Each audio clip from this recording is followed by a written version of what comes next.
whence he is carried by an eagle back to Jerusalem. There a white-clad man appears to him, explaining that he is the ghost of the dead, and that he has already appeared as stone and eagle. The spirit further promises the hero a reward for his good deed in the present and in the future life. This is one of the simplest forms in which the story appears.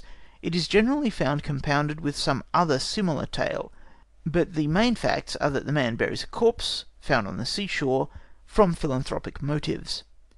Later, he is met by the ghost of the dead man, who, in many cases, promises him help on the condition of receiving, in return, half of whatever he gets. The hero obtains a wife or some other reward, and when called upon, is ready to fulfill his bargain as to sharing his possessions, not excepting the wife. Some of the characteristics of the tale are to be found in the story of Pelops and Silas, related above, which Mr. Gerald does not mention. Pausanias has a story of one of Ulysses' crew. Ulysses' ship was driven about by the winds from one city to another in Sicily and Italy, and in the course of these wanderings it touched at Tecmessa. Here one of the sailors got drunk and ravished a maiden, and was stoned to death, in consequence, by the indignant people of the town. Ulysses did not trouble about what had occurred, and sailed away. Soon, however, the ghost of the murdered man became a source of serious annoyance to the people of the place, killing the inhabitants of the town, regardless of age and sex. Finally matters came to such a pass that the town was abandoned. But the Pythian priestess bade the people return to Tecmessa, and appease the hero by building him a temple and precinct of his own, and giving him every year the fairest maiden of the town to wife. They took this advice, and there was no more trouble from the ghost. It chanced, however, that Euthymus came to Tecmessa just when the people were paying the dead sailor his annual honours. Learning how matters stood, he asked to be allowed to go into the temple and see the maiden. At their meeting he was first touched with pity, and then immediately fell desperately in love with her. The girl swore to be his if he would save her. Euthymus put on his armour and awaited the attack of the monster. He had the best of the fight, and the ghost, driven from its home, plunged into the sea. The wedding was, of course, celebrated with great splendour, and nothing more was heard of the spirit of the drunken sailor. The story is obviously to be classed with that of Ariadne. The God-fearing alien seeks to show that Providence watches over a good man and brings his murderers to justice by a story taken from Chrysippus. A traveller put up at an inn in Megara, wearing a belt full of gold.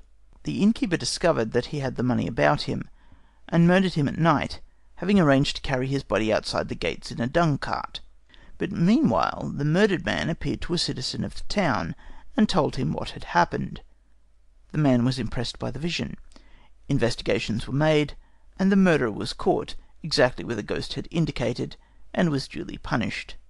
This is one of the very few stories in which the apparition is seen at, or near, the moment of death, as is the case in the vast majority of the well-authenticated cases collected during recent years.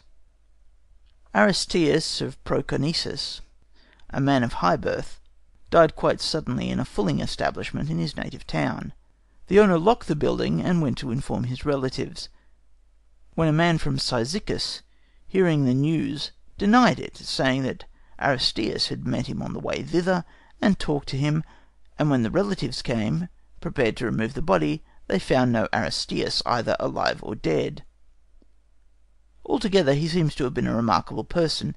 He disappeared for 7 years, and then appeared in Proconnesus, and wrote an epic poem, called the Arum Spear, which was well known in Herodotus's day.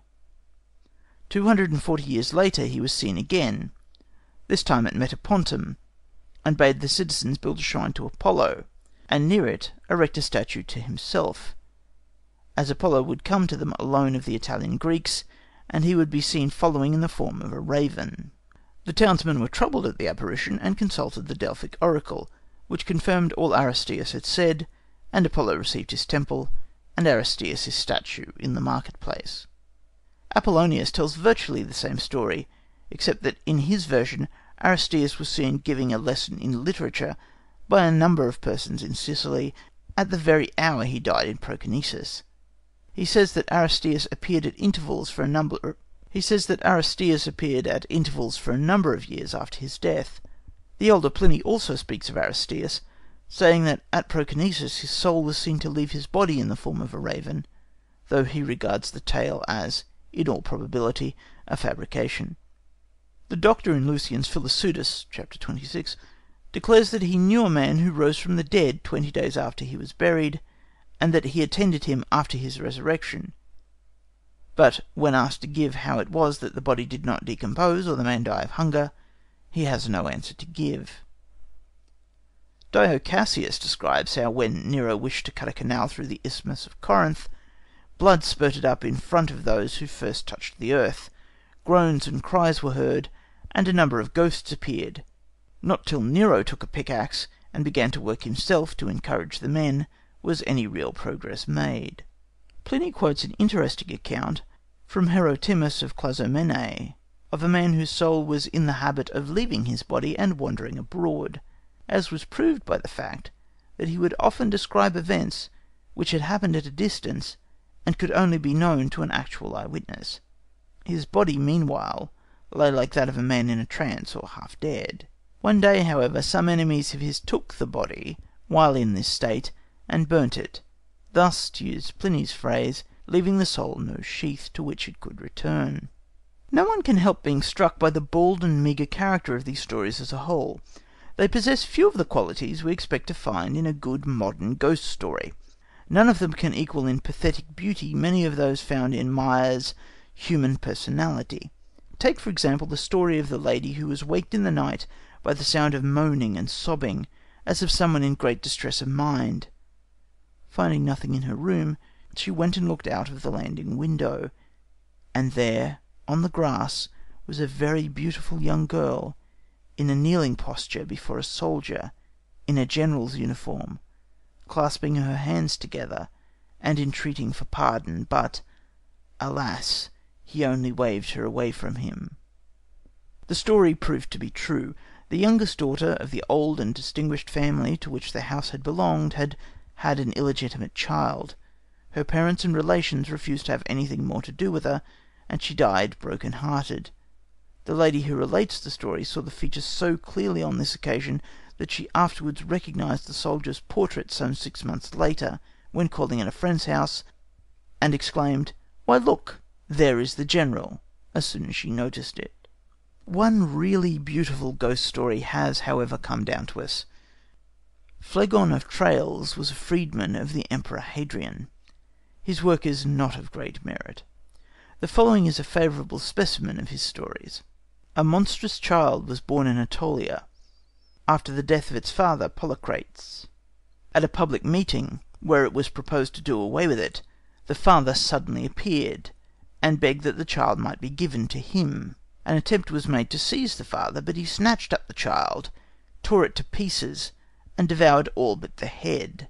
When it was proposed to consult the Delphic oracle on the matter, the head prophesied to the crowd from where it lay on the ground. Then comes the following story. The early part is missing, but Irwin Rode, in an interesting article, has cleared up all the essential details. Proclus's treatise on Plato's Republic are complete only in the Vatican manuscripts.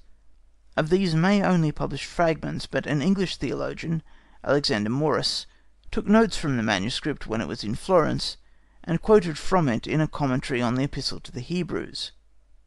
One of these treatises is called Greek title excised. The ending in Phlegon proves that the story was given in the form of a letter, and we learn that the scene was laid in Amphipolis on the Strymon, and that the account was sent by Hipparchus in a letter to Aridaeus, half-brother of Alexander the Great, the events occurring during the reign of Philip II of Macedon. Proclus says that his information is derived from letters, some written by Hipparchus, others by Aridaeus. Philonion was the daughter of Demostratus and Charito. She had been married to Craterus, Alexander's famous general, but had died 6 months after her marriage.